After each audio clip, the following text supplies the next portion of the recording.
Ahead on NCBA's Cattleman to Cattleman. On this week's edition of NCBA's Cattleman to Cattleman, we take an in-depth look at the death tax in the country and on Capitol Hill.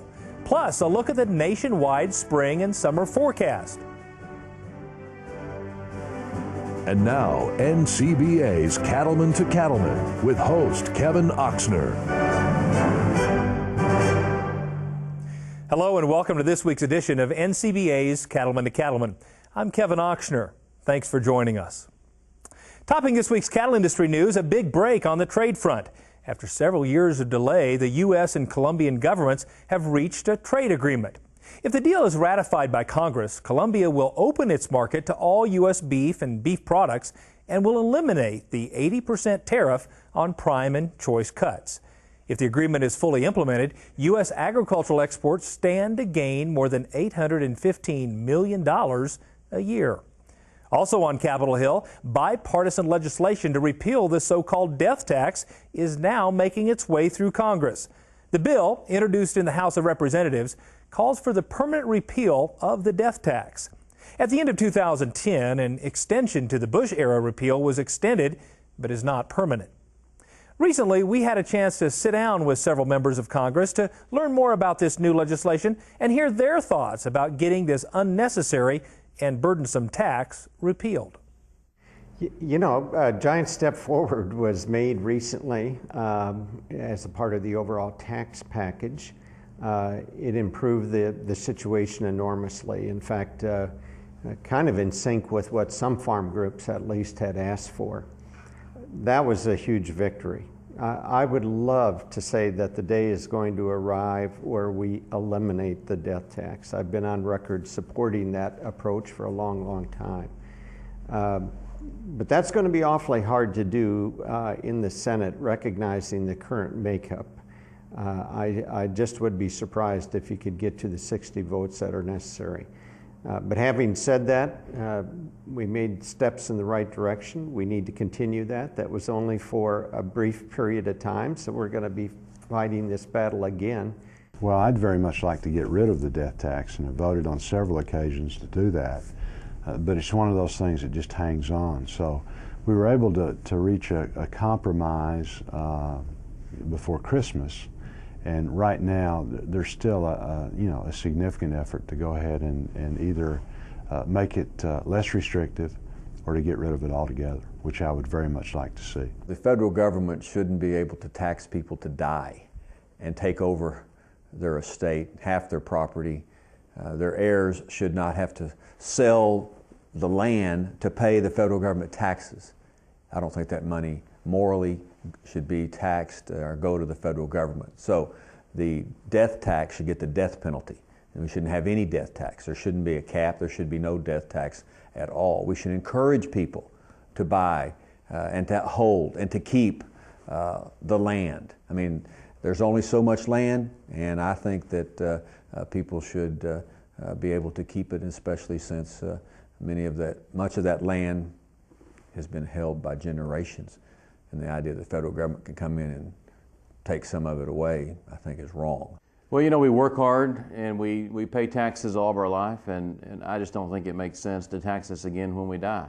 And so I'm working with Kevin Brady. He's a Republican. I'm a conservative Democrat, and together we're going to be offering up a bipartisan bill to permanently repeal the estate tax. Good gains were made in the compromise back in December. $5 million per individual, $10 million per family, and the highest rate dropped to 35%. But that's still, there's a lot of people that they don't have a lot of money in the bank, but they got a lot of money in their farms. And no one, a lot of these farms have been passed down from generation to generation, and no one should be forced to sell the family farm to pay taxes. The death tax impacts people across the U.S. cattle industry. At this year's annual convention, we had a chance to ask cattlemen about their thoughts on this issue. Potentially, it's a very big issue. We've got a 2-year reprieve, and the size my operation is, I'm probably okay within this 2-year window, but outside that, it could be devastating. It's not reasonable. We're taxed on everything we make, everything we put in, we pay taxes on. And then you get another tax on top of that. Reasonable people don't do that. It morally bothers me that they're going to tax me when I die. My husband and I talk about estate planning. Our kids are in upper elementary school. We hope we're going to be around for a long time, but it's going to be a big deal for us. My kids are fourth, fifth generation on the farm, and my father-in-law, my mother-in-law are still in great health, but there's going to come a day where we need to be organized and be able to make sure that our business can still be there. Anytime you add additional taxes like death taxes or estate taxes on there, it's really a burden for folks in agriculture that really have a lot of assets, but they're not very liquid. And so it becomes a big deal for us as we look into the future. This land market is just almost a little bit out of kilter, but it's awfully good. The cattle market's good, so all your asset package is pretty high value right now. So it's a major concern, and that death tax deal just needs to be repealed. Those folks worked hard for those assets that they've had. They paid taxes on them once. The folks that should rightly inherit them don't need to pay taxes on them again. In the small businesses that we have to be looking at all of those issues, and that certainly is, and we want that to be repealed permanently. I would like to see it go completely away. I'm glad they got what they did done, but I think it should. We've paid taxes on it. We've all spent years trying to pay for our land, and then to see it go because of taxes, I feel like that's very, very unfair. And what happens, it divides up this country to 2 or 3 children or 5 or whatever it is. Then it is not sustainable because it's too small. Each part is too small for anybody to make a living on. So the death tax needs to go away. It's issues like the death tax that NCBA's Washington, D.C. office work on every day. Support the fight. Join us today by calling 1-866-USA-BEEF or visit us at beefusa.org. High corn prices aren't the only things on cattlemen's minds these days. Bull prices are also reaching record levels. And here to talk about the high bull sale prices this year and give some management tips is Dr. Darrell Wilkes, U.S. Beef Supply Systems Manager for ABS Global. Welcome, Darrell, to the show. My pleasure to be here. These spring bull sales have been red hot. Is it an issue of just a lack of supply, or how would you explain it? I don't have the numbers, and nobody really quantifies the supply that's out there. I chalk it up to just incredibly strong demand for these really good bulls. And I think breeders that have been stacking pedigrees, using proven sires, producing bulls coming out of cows that are sired by proven sires. So the customer can look at the pedigree, and there's not a lot of guesswork left. And so producers that are doing that, and then obviously developing the bulls well and providing a good service package to go with them, are being very, very highly rewarded. And to some people it may look like it's just a bonanza, but obviously their costs have gone up as well. And maybe an offset there to some extent is the fact that salvage bull prices. So the retired bulls that are being salvaged are worth $400 to $600 a head more, and the bull sales this year seem to be averaging $500 to $800 more. So maybe it's a pretty good trade. Been a pretty good time to get rid of that old bull that you might have some questions on, no doubt. Excellent time, yes. Yeah. So what is a secret formula for folks that may be interested in being in that business and wanting to provide quality seed stock to commercial cattlemen? What secrets would you share? There is a secret formula. Listen to the customer. Same in any business, I guess. Looking back over 20 years of surveys that have been done with commercial producers, and you ask them, what are the most important things that you consider in your bull buying decisions? And they've been incredibly consistent. These surveys over 20 years, these guys haven't changed their mind. There's a long list, and I won't go through the whole list, but basically 2 key areas: convenience, performance. On the convenience traits, calving ease. Nobody wants to pull a calf. Not because cattlemen are lazy, but they understand that if a cow has a difficult birth, her lifetime productivity is most likely going to be impaired. So as soon as you get done pulling that calf out, the worst is still yet to come when that cow just never produces like she should. So calving ease is just critically important to people, which explains why a lot of producers, when it comes to breeding heifers, go to an AI program, and then they go to the bull sale, and they don't mind paying whatever it takes to get some Cavanese bull that will that they can use on their heifers for cleanup. Another convenience trait that I find rising in the conversations I have with producers is temperament, just the attitude of the bull. Yeah. We all know that calm cattle perform better. That's been proven by research. We all know they're a lot easier to handle, but we get more and more producers in that convenience package. Cavanese and disposition are kind of rising to the top. Then the other key category, performance. Yeah. You know, we sell beef by the pound, we sell cattle by the pound, so people want genetics that'll grow. So as a seed stock producer, if you've got Cavanese, calm disposition, and cattle that grow well, you're going to have a good bull sale. You know, there's some people that look at bulls as just a cow freshener, and others that really consider them a long-term investment in their breeding program. Yeah. Do you see a bull as a long-term or short-term investment? I think it's both.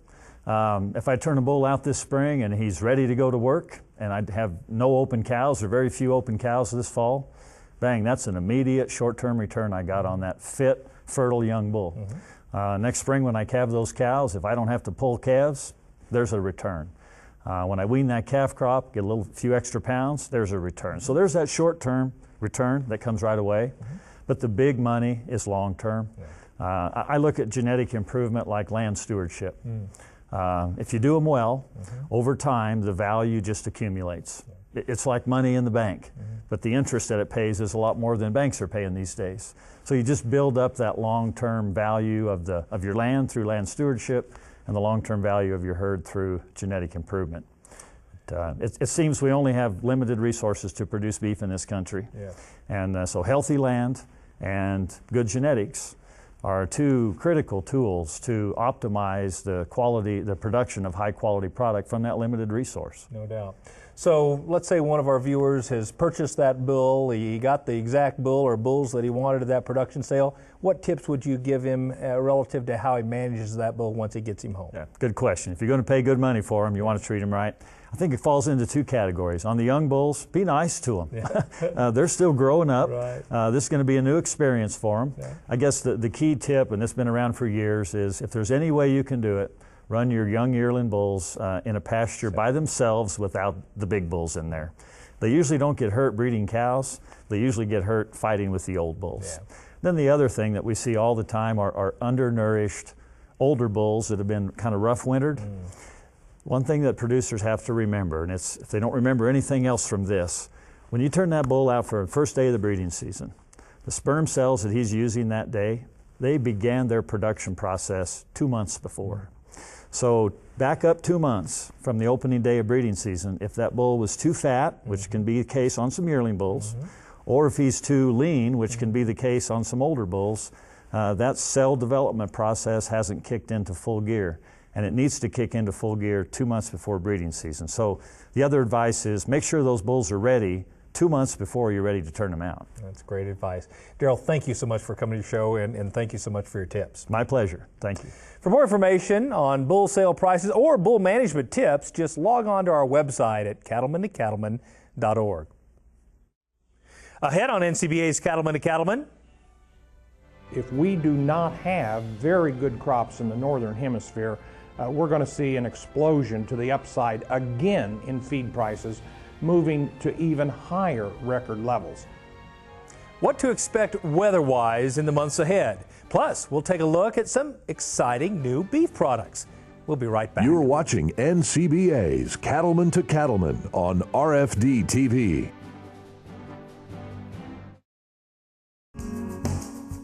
Quality matters to me because I love my family. I want to raise my family here like generations before me. My family has always worked together and played together. We have always laughed together and cried together. My family is my life. Careful stewardship of the animals and resources that are under my care benefits my family. They live where I work and eat the same food that I produce. I'm proud of what we'll do here today. Join America's cattle industry for the 2011 Summer Conference in Orlando, Florida. It's a great opportunity to meet your fellow cattlemen and women, plus spend time planning for the future of your operation and our great industry.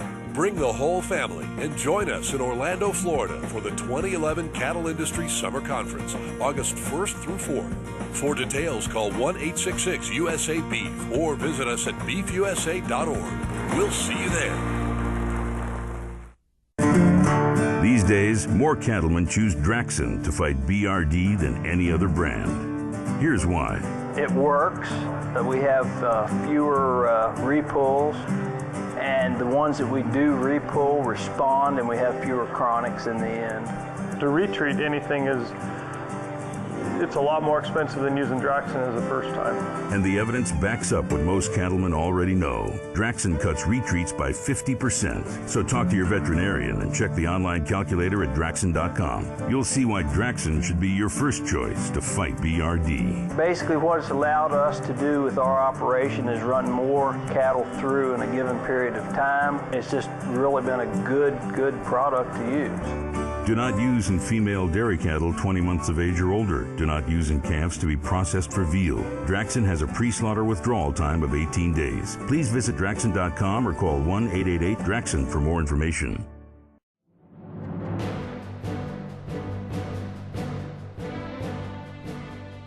Welcome back. Every day, one of the first things most cattlemen do is check the forecast. Many would pay good money to know for certain the weather conditions a couple of months or even weeks down the road. Cattleman to Cattleman reporter Brad Bulla visited with climatologists at Purdue University to get an idea of what we can expect weather-wise for the rest of 2011. It used to be that ranchers consulted the Farmer's Almanac when they wanted to know the forecast for the upcoming year. But today's producers often turn to weather experts for a more high-tech attempt at predicting conditions. The climatologists at Purdue University in Indiana say they're used to getting tough questions about the weather from farmers and ranchers. They want to know, like, not only in this coming days, but in the coming month, and maybe even as far as 5-6 months from now. They're just curious if they're planning their farming operation or ranching operation, what might they be expected to run up against this coming year? The agricultural community is one of the most weather-savvy community out there right now. They really know their region, they really know their weather. And so some of the questions that we get are actually very interesting questions that we might not have an answer for all of them. Our job is to try and answer those questions, not only just for data that they might need, but also interpretation of that data. And that's probably the more important part, is once they have some weather data, what do they do with it? How do they apply it to their problem? And that's our specialty. Cattlemen have good reason to keep a close eye on the long-range forecast. Feed prices are already at an all-time high, and producers who buy feed can't afford any weather difficulties that might push prices even higher. The weather in the United States this year, this summer, spring, summer, and fall, and I think we can more broadly say across the Northern Hemisphere, is absolutely critical, not just to the cattle industry, but it's really critical to the entire food structure of our globe, of the earth. And the reason for that is because we're just very, very tight in terms of inventories, particularly on corn and soybeans, which are foundations of our food supply. They're obviously foundations of the feed for the beef cattle industry. If we do not have very good crops in the Northern Hemisphere, we're going to see an explosion to the upside again in feed prices, moving to even higher record levels. This year, the forecast is especially tricky thanks to a unique weather system called La Niña. This phenomenon will determine just how favorable conditions are for producers throughout the country. La Niña is the cooler than normal Pacific Oceans, and the Pacific Ocean has an ability that at some times it is cooler, other times it gets warmer, and that cool or warm phase the cool phase is called La Niña, the warm phase is called El Niño. Last year, this time, we were in an El Niño situation, meaning that we had warmer than normal Pacific Ocean that went off, and we started going into a La Niña. So that caused a drought towards the end of 2010 for much of the Midwest and many parts in the Southeast. Spring flooding is a concern every year, and La Niña has a major impact on which areas of the U.S. experience rainfall. How long the La Niña effect remains will go a long way towards determining whether a region is at risk for flooding or possibly drought. La Niña springs are notorious for producing some of the worst storms in and around our region. I mean, much of Midwest, in the Tornado Alley and so forth. So hail, heavy rains, those would be the kind of features that would really dominate in a much more dramatic way than before when we start looking at 2011 growing season as we go.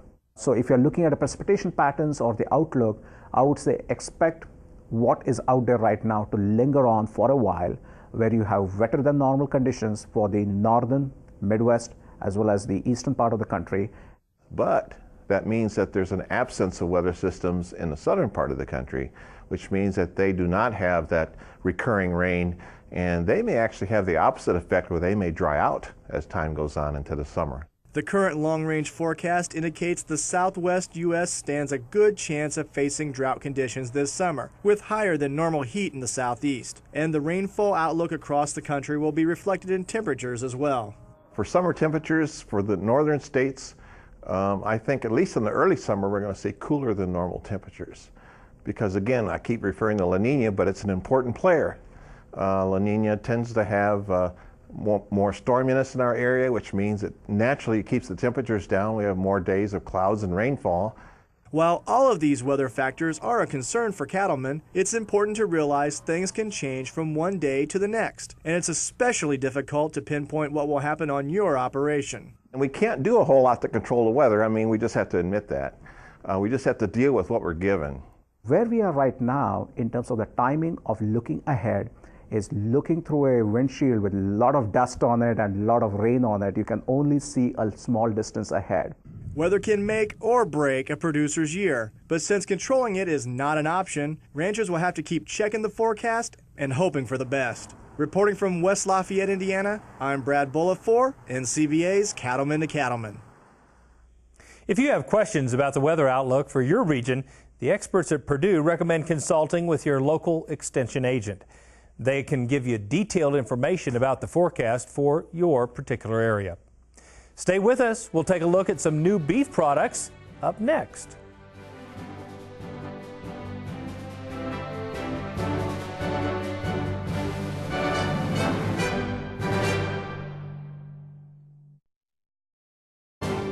Like you, Boehringer Ingelheim Vetmedica Incorporated knows the territory.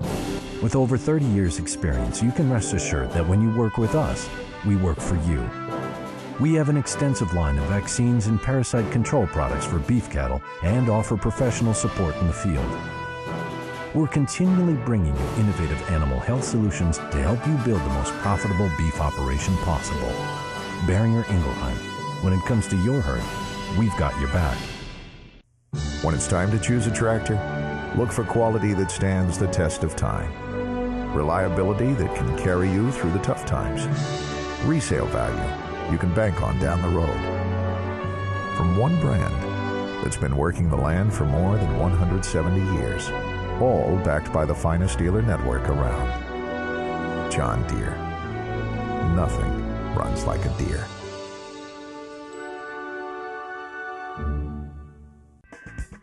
Preventing cattle pink eye is as easy as 1, 2, 3.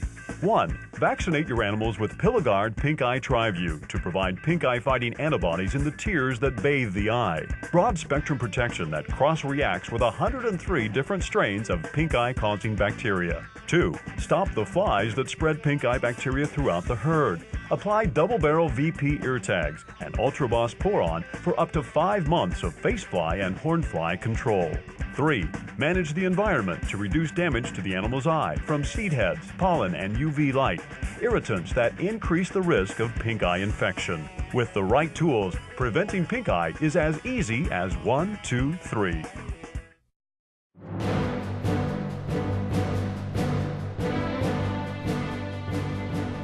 As the Beef Checkoff looks to the future, it's important to create new products that meet constantly changing needs and desires of the consumer.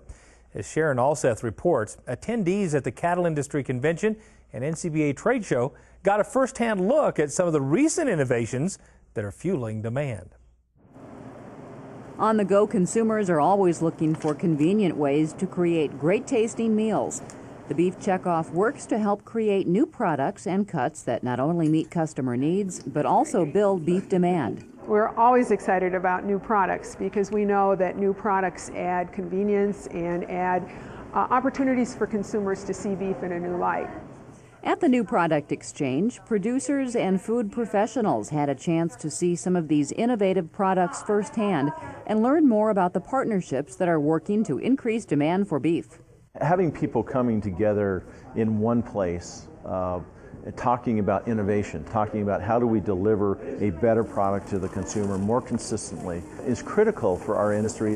What is exciting to me about the New Products Initiative at all is just the opportunity to share the ideas with different people, to garner their opinions, to be able to see if we can't come up with something new and exciting to be able to release out to the public, then to just promote and get a few more dollars for our beef.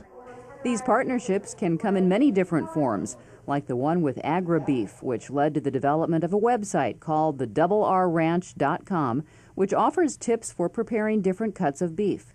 That's really what the checkoff dollars helped us with, is to design that communication strategy with the consumer to find out how we can better communicate our product to them and help them cook it, help them understand what it is, help them determine what their needs are, and then give them the right kind of cut for the needs that they have. The checkoff doesn't do any of this by ourselves. We're a connector with partners, and that's really important for the beef industry. All of these new products have the potential to build consumer demand for beef and to help maintain the beef industry for generations to come. I'm Sharon Alseth for NCBA's Cattleman to Cattleman. It's certainly exciting to see these new products hitting store shelves. And we'll be right back.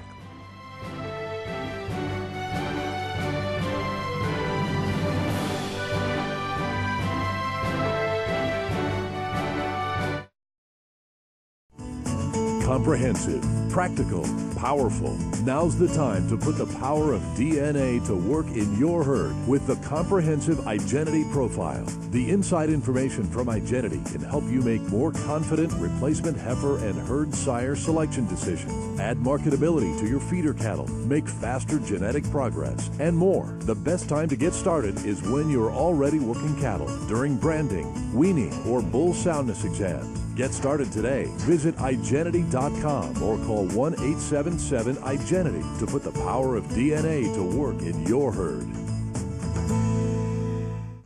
You take pride in the beef you raise. Countless hours invested to assure a safe and wholesome calf crop. Why trust that calf crop to just anyone? Experience the new Dinklage difference with a long history and reputation for outstanding performance and cattle care. We use a combination of cutting-edge technologies and data-driven decision-making to establish our place as leaders in the cattle feeding industry. Allow Dinklage to be a part of your team in the quest to maximize your profits, with 5 locations to serve you in Wyoming, Nebraska, and Colorado. For more information on the new Dinklage difference, stop by one of our yards or visit us on the web at dinklagefeedyards.com.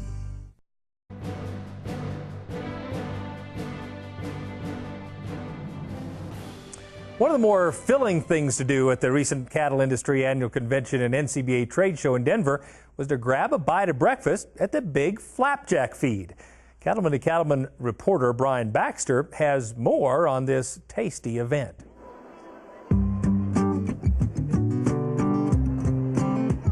They say breakfast is the most important meal of the day, so what better way to kick off Friday morning at the convention than with a big stack of buttery pancakes hot off the griddle. A heaping helping of hotcakes is just what people needed to prepare for a busy day of meetings and walking the trade show floor. This has been a nice activity this morning. People have been able to come and get a quick breakfast, get right in, and then sit down and visit as they're sitting here. They're visiting with the sponsors, they're visiting with the trade show people that are here, and as well as visiting with other producers. It's been fun. You get up and you go to meetings early, and it's flexible. You can get in here in between meetings and get something to eat. You don't have time to go somewhere else. The stacks were going fast as people devoured platefuls of pancakes. However, this event wasn't just about the food. The flapjack feed also gives people a chance to interact with their fellow convention goers. One reason we have it is to bring people into the trade show, but the other reason is they can network, they can socialize, they can exchange ideas and thoughts. It's a great activity. Just very low-key, no pressure. Just come and have breakfast and visit. It gets traffic, especially this part of the feed being in the back of the event. They have to go through the trade show, and maybe they stop by some booths they normally wouldn't have. It was exciting. Some favored the fruit toppings while others smothered them in syrup. Convention goers, young and old, were flipping for flapjacks no matter what the topping. Having a hungry stomach this morning. The flapjack deal, you know, after I ate 8 of them, I knew they were good. It's a very good idea, especially early in the morning.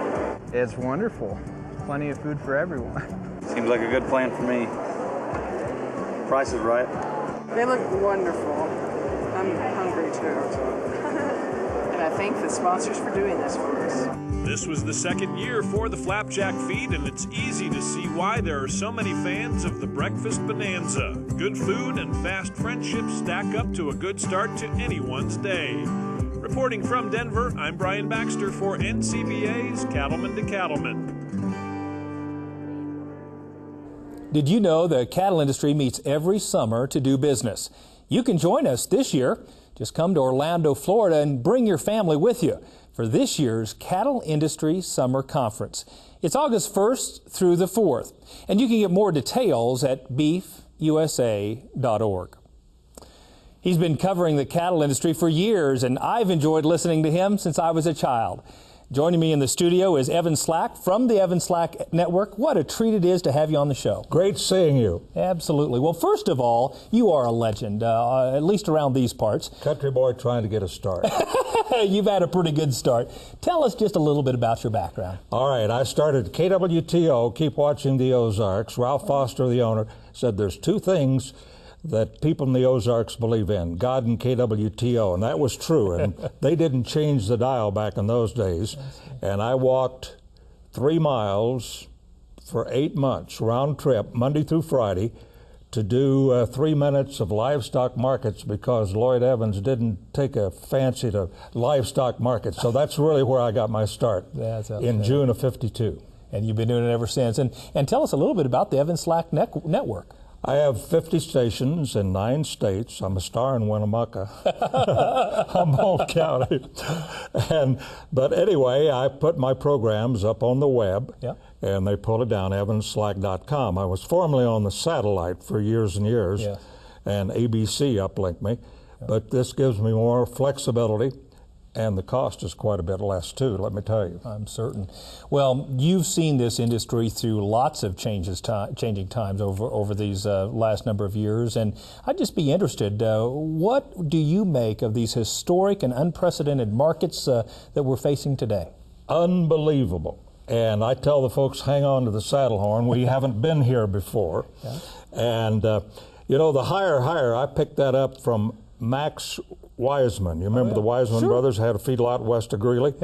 And they were shipping to Colorado Live, and we had signals, and I was at KHOW back in those days, broadcasting from the stockyards back when Montfort and Farr shipped to the Denver stockyards. That's amazing. And heifers had been stalled out at 25 cents a hundredweight compared to now 100 and, well, in the beef up to 200, as you know. And Big Al said, "It's higher." So I ran back to the studio and I said, "It's higher, higher." I got more calls and letters on that than anything, so I picked it up. That's become a hallmark. Yeah, I credit Mr. Wiseman with that. That's outstanding. One last question: as you look to the future, what do you see for particularly protein production here in the United States, and what would you tell folks in the industry today that are trying to make some longer-term plans in these very turbulent and sometimes pretty exciting times? Well, I'm an optimist, number one, but number two, I think the numbers are in our favor. 1 to 2% fewer cows. What is 1.5, something like that. But be that as it may, and folks got a little cash, and cattle feeders are netting around $140, $150 a head, and that helps a whole bunch. And it's surprising the way the prices have stayed up in spite of the higher corn prices. Absolutely. Well, it's higher, higher, and thank you so much for joining us today. My pleasure. Enjoy your program. Absolutely. You can learn more about the Evan Slack and his network at evanslack.com. And we'll be right back.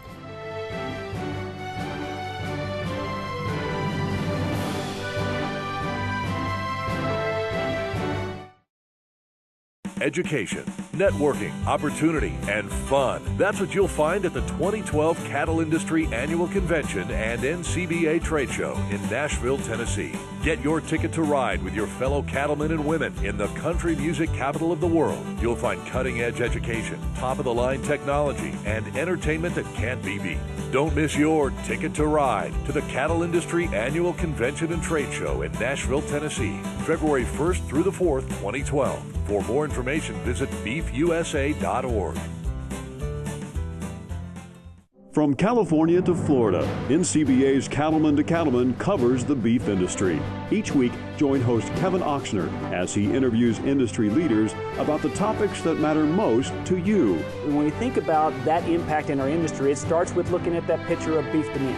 NCBA's Cattleman to Cattleman, a television show by cattlemen for cattlemen, Tuesdays at 8:30 p.m. Eastern on RFD-TV or anytime at cattlemantocattleman.org. Assuring beef quality begins with dedicated people such as Phoebe Bittler, a dairy producer, and Jim Warren, a cattle auction market owner. Both are winners of the Beef Checkoff-funded National Beef Quality Assurance Award, and both recognize the need for the entire industry to focus on beef quality. We've tried to put our best foot forward and try to see that the product that we send out of this country is the most wholesome, safest, best product that anybody could have anywhere. And to be complimented for that effort is an amazing experience. It's all important, and I think there's some really good protocols laid out in the Beef Quality Assurance Program that will help producers to do the best job that they can do. Producers across the nation have embraced the BQA program because they're committed to producing the world's best beef. To find out how you can compete for the BQA National Awards, visit the website bqa.org.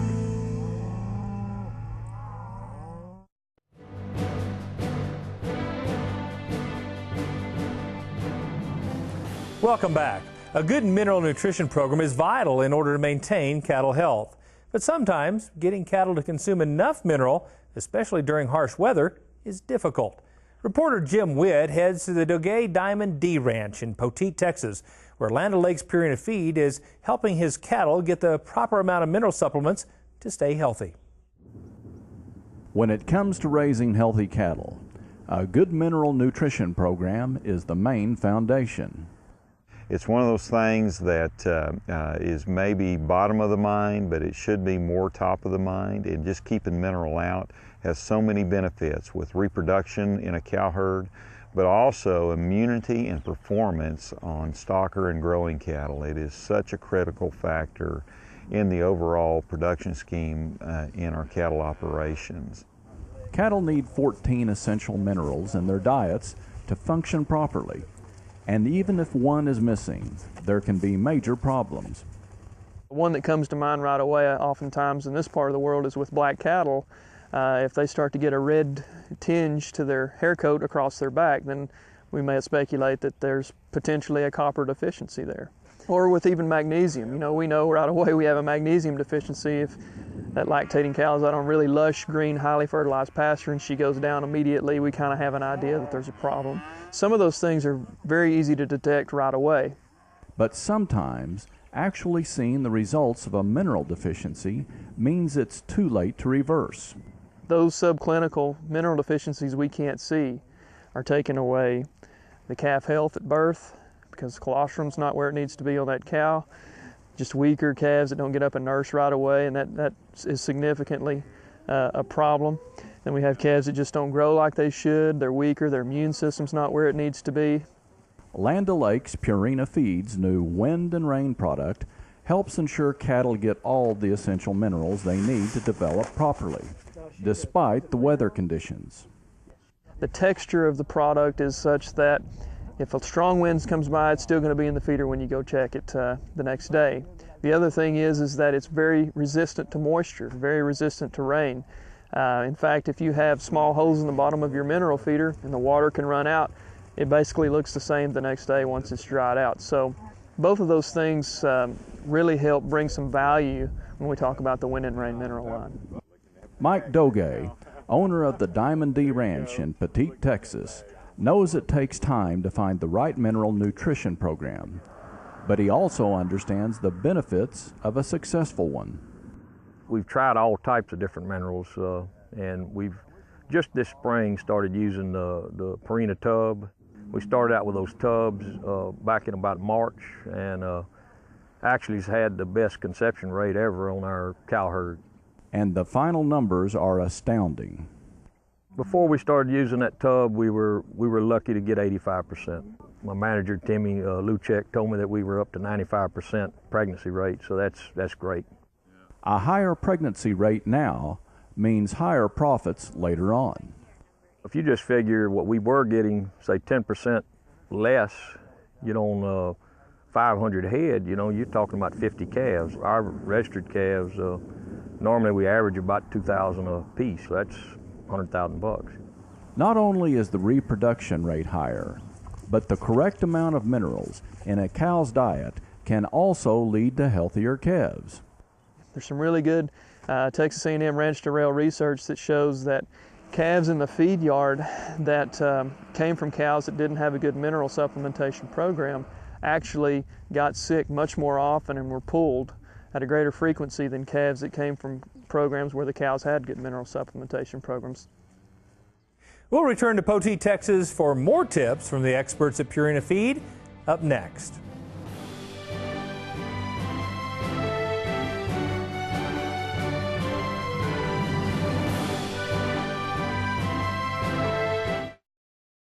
Purina's wind and rain minerals are research tested and field proven to provide balanced mineral nutrition essential for cattle health, growth, and reproduction. They're highly palatable so cattle consume what they need when they need it. And wind and rain mineral special formulation resists the elements so they won't blow out of the feeder and maintain their palatability even if they've been wet. Wind and rain cattle minerals from Purina Mills, building better cattle. Join the National Cattlemen's Beef Association. NCBA is the premier cattle industry organization representing your best interests in Washington, D.C. and across the country. I want to have my voice heard, and this is the strongest way I can speak it, is through NCBA. And my little voice gets a lot of magnitude with this group. Well, I've been an NCBA member for a long time. My family thoroughly believes in giving back to the industry that they make a living from, and I've carried that on from generation to generation, and this is the organization of choice for the beef industry. Every day, NCBA works to represent you on issues including trade, taxes, food safety and nutrition, animal welfare, and the environment. The main reason I'm an NCBA member is to become engaged and more knowledgeable about everything that's going on in the beef industry. It's easy to join NCBA. Just visit beefusa.org or call us at 1-866-USA-BEEF.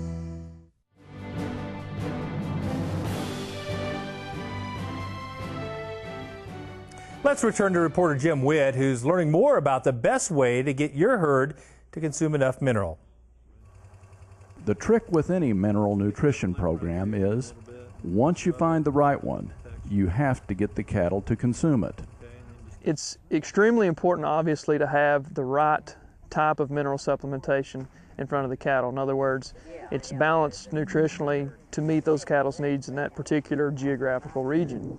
The problem is it can be the most well-balanced mineral product, and if the cattle don't eat it, it doesn't do you any good. That's where the new formulation for Purina's Wind and Rain product comes into play. We're really excited about the new Wind and Rain formula because it kind of takes those problems that you normally see with mineral supplementation out of the picture. Oftentimes you have a group of cows and there's a certain percentage of those cows that just are more timid to come to the mineral feeder. They just don't eat as much mineral. This new formulation really allows for those cows to eat more, and it does that without sacrificing the upper end intake. And what I'm saying by that is we have less overconsumption of mineral now too. So we're bringing the lower end cows that don't really eat mineral up without having overconsumption on the other end of the range as well. Purina is working hard to help educate producers on how Wind and Rain can ultimately help increase value in their cattle operations.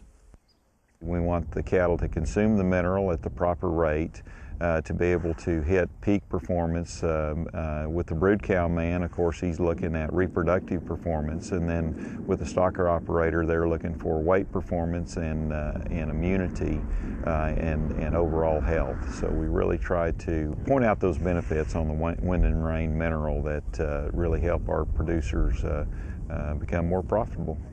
But they can't accomplish that without the help of their highly trained Purina dealers. They provide superior service and knowledge to our customer base, and they're really the first line of communication when we really launch a mineral product like this. During tough economic times, some producers might think that cutting a mineral supplement program is an easy way to save money, but that's one of the worst mistakes they can make.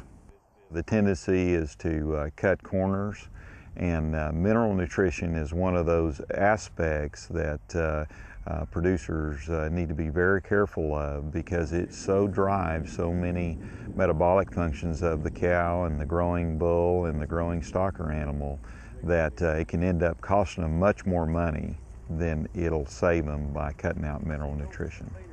You definitely can't cut back on nutrition, for the cattle. I mean, it's been tough sometimes paying that feed bill, but you just that's the worst thing you can do is especially mineral. Cattle have to have that. It's really hard for people to get over the fact that you don't see an immediate response when you supplement with a good mineral supplement like wind and rain. So you need to view it as a preventative measure, and it's very much what I call an insurance policy to your herd. It's a very low-cost way of making sure that these things that affect production and profitability don't come like a thief in the night and grab all your profits. And the folks at Doge's Diamond D Ranch know they can always rely on Purina products, like wind and rain, to meet their nutritional needs.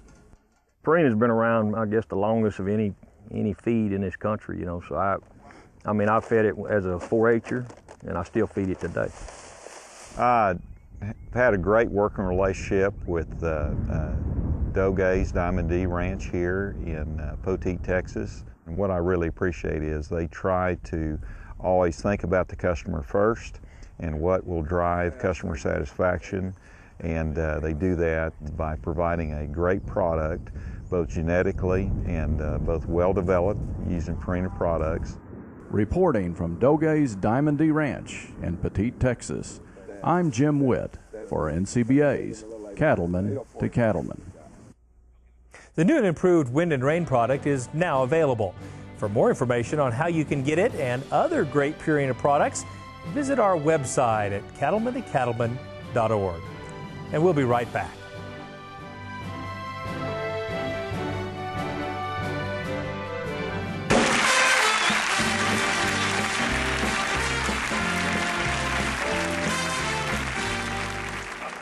All I want for Christmas is whatever you can leave, but I'd settle for a new wife who would stay through New Year's Eve.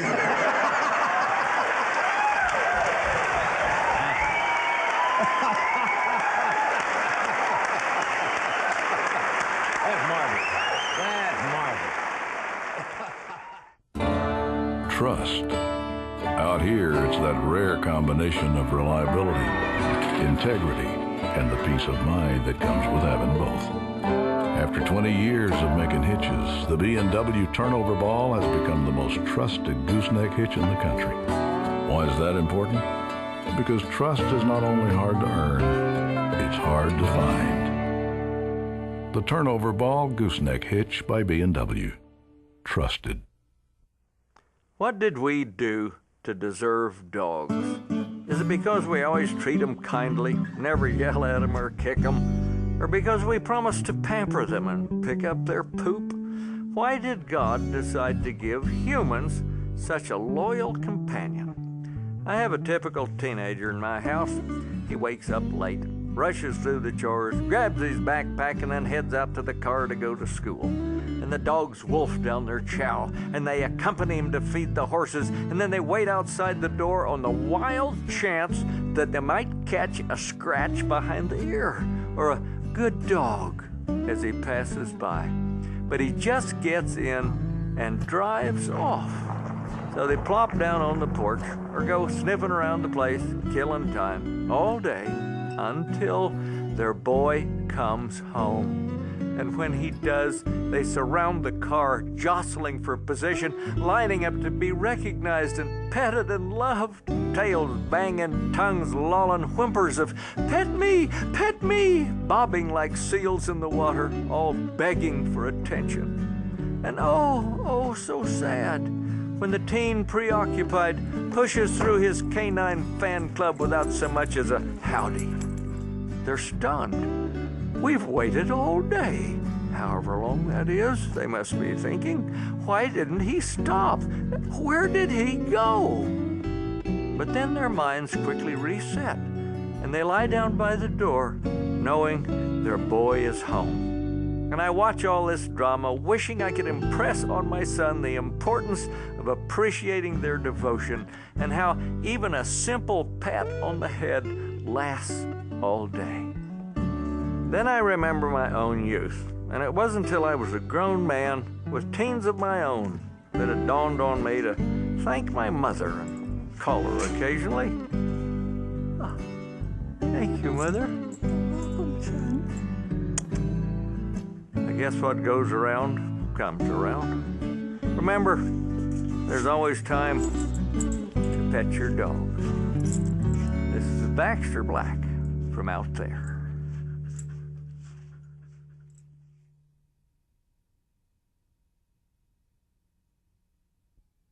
Thanks, Baxter. Next week, join us for a special live call-in edition of NCBA's Cattleman to Cattleman. We'll have experts from Washington, D.C. to answer your questions about critical legislation, foreign markets, the environment, and much, much more. That's Tuesday night, April 19th at 8:30 Eastern, right here on RFD TV. Thanks for joining us for this week's edition of NCBA's Cattleman to Cattleman. We'll see you right back here next week on RFD TV.